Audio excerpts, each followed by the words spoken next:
along with talking about how Al-Qaeda is not allowed in Afghanistan, I also talked about what we're going to do to deal with the Taliban. But let me clarify that the Taliban are not terrorists. Definitely false. Al-Qaeda and the Taliban are two different groups, and the Taliban aren't going to allow Al-Qaeda into their group again because, as previously stated, that created problems for the Taliban previously. The only reason that the U.S. is scared about the Taliban regaining control is because they're going to force Sharia law upon them. They're not terrorists. It's not like they're going to bomb us. The threat of terrorism is over. We drew them out of Afghanistan. They're working in Pakistan now, as I said earlier. But the Taliban, we just don't want them to enforce Sharia law on the people who have been working with the United States. So to do that, I'll repeat what I said earlier.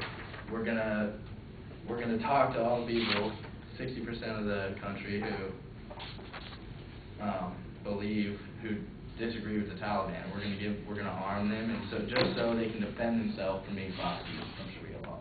I don't have this in my notes, but one thing that they do to people is, say a woman, her husband thinks that he cheated on her, he can take the girl and they can stone her. They stone her in public if they want to. They have no fair trial or anything. So that's the reason why we need to keep the Taliban out, not because of terrorism. They are not a threat of terrorism.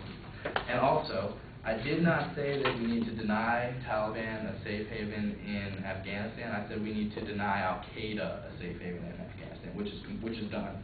Al-Qaeda is out of Afghanistan.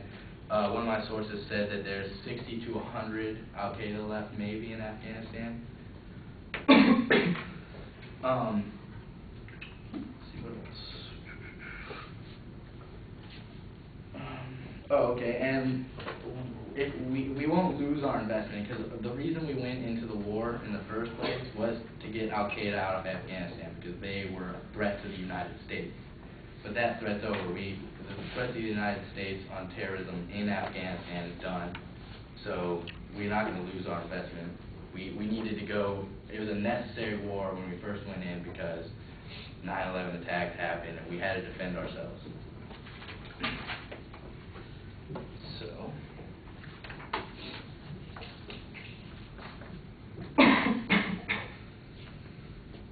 Alright, so the affirmative says the U.S. should send more troops to Afghanistan. The U.S. would need to send more troops if they wanted to fight the Taliban in a way that